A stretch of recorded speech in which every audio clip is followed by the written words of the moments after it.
Hi guys and gals, welcome back to the shop.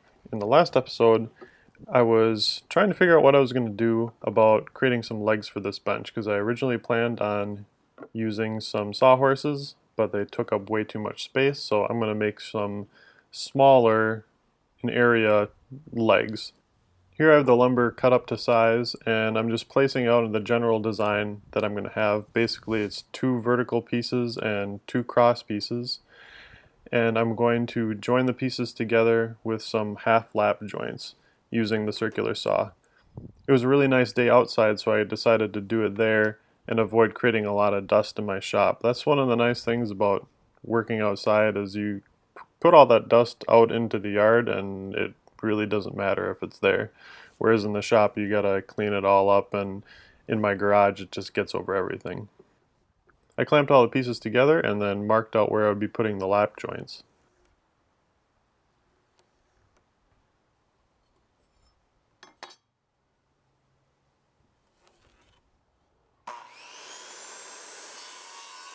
With the circular saw, I set up a guide and made a cut on the far side of the joint.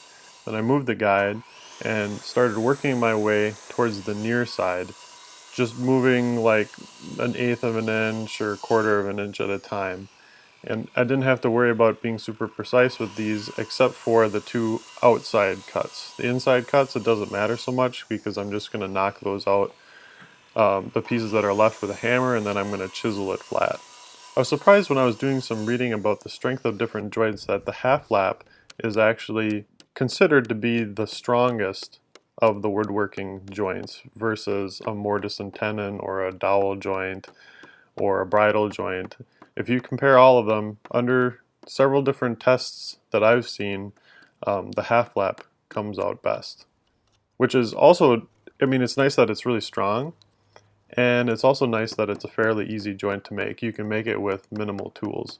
It's probably best to do it on a table saw versus using the circular saw, but you can get pretty good results with the circular saw as well.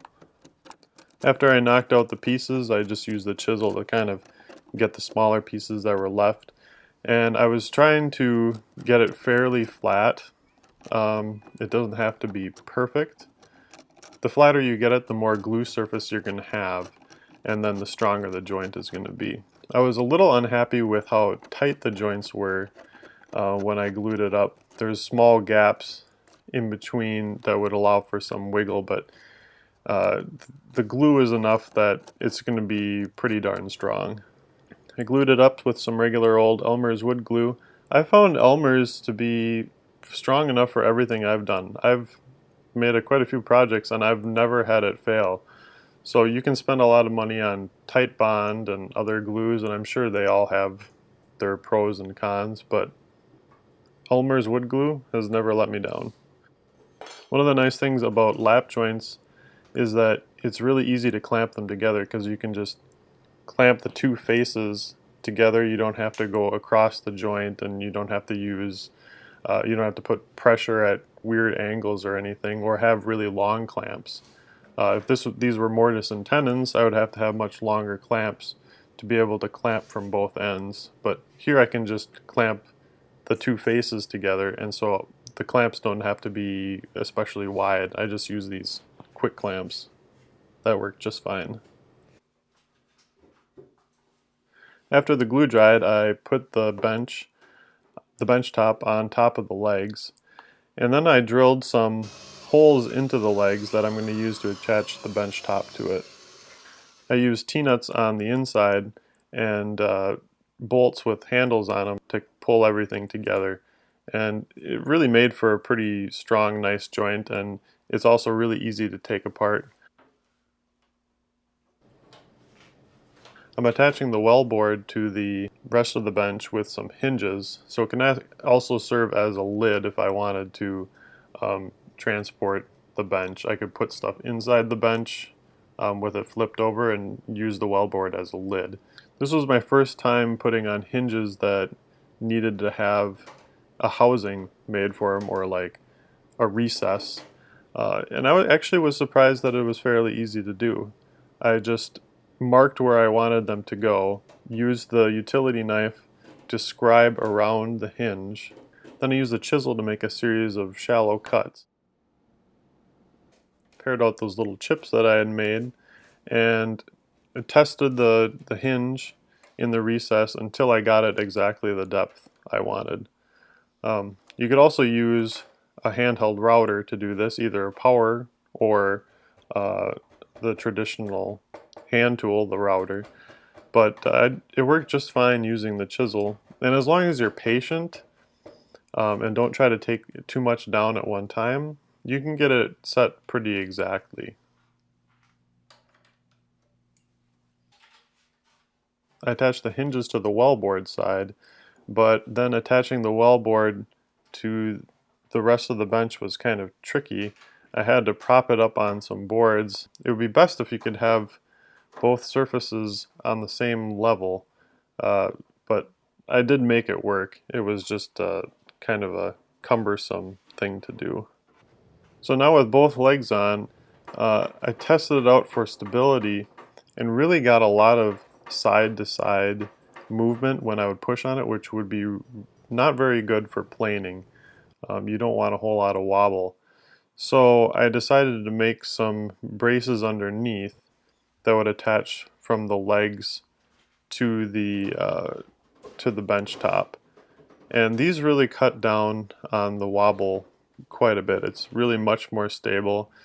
So the combination of adding these braces diagonally and getting the feet really level made for a pretty stable surface. The last little step was just adding a small piece to the back of the wellboard so my tools won't roll off the back of it. I thought about putting some on the sides as well, but that gap is pretty small and I didn't think it was really going to be a problem with any tools falling off or anything. So if it is, then I'll just add some more pieces. But yeah, I just cut this piece out and glued it on. There wasn't too much more work for me to do besides adding the shelf you see below, which gives me a good amount of storage space, especially since I can put stuff underneath the shelf as well. And I've just been thinking back to what I learned over this process, maybe what I would do differently.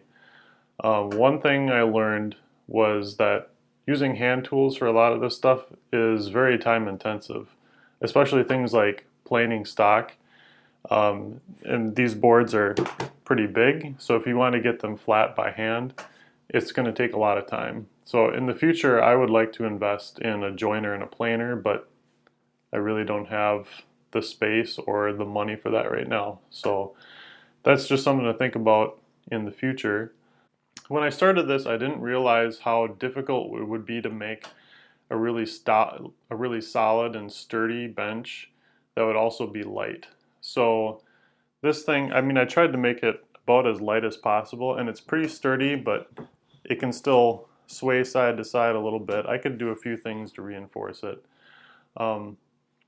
But it also ended up being fairly heavy, probably around 60 pounds. So it's portable, but how often are you really going to want to move around 60 pounds worth of stuff, plus all the tools you're going to have to take with you? So my original idea was that during the summer when it's nice, I would maybe store this thing in the garage, and then when I wanted to use it, I would move it out into my backyard. But how often am I really going to want to do that when it's so heavy? So I kind of feel like I'm going to use it down here in the winter. I'm going to move it up to the garage in the summer, but it's probably going to stay there. And if I want to do stuff in the backyard, it's going to be with sawhorses, or I'm going to have to use something like a Workmate, one of those Black & Decker things. So in that regard, it's not as portable as I was hoping it would be. Especially, I still need to add a vise to it, so that's going to add even more weight. The whole process ended up being pretty time intensive. It took me probably 3 months I did it over. So during that amount of time, the number of hours I spent, I definitely could have made another bench like the Paul Sellers bench that would have been more sturdy, and yeah, it would have been heavier, But really it's just as portable as this thing, because you can break it down into, you know, 3 parts basically, like 2 sets of legs and the top. And so it would have been just as portable, at least for what I use it for, and would have taken me probably less time. So that's kind of the risk you run into when you're creating something on your own, because I had a few setbacks where in my mind I thought it was going to work out one way, and it didn't work out quite the way I wanted. Like, I thought I was just going to put it on the sawhorses, but that turned out to take up too much space. So I made these legs instead, and then the legs aren't very stable, so I had to put these cross braces underneath. So all those changes took more time. And if you're using somebody else's design, they probably have all that stuff kind of worked out for you because they've made it before. And in Paul Seller's case, he's made that bench many times before because he uses it for teaching his classes, so he has a whole bunch of them.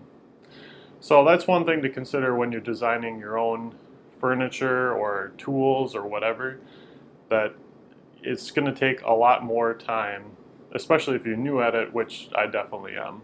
So overall, I was glad that I had the experience of making my own bench. If I was going to do it again, I would do it differently, but you know, I learned a lot along the way, and I think that's part of it. That's a big part of why we do this. It's because we want the experience for ourselves. I could just go out to Menards or Harbor Freight or whatever and buy a workbench, but I wanted the experience of making it for myself. So that's a whole different thing than just going to a store and buying it. So thanks for watching, guys. I really appreciate it, and I hope to see you next time. Take care.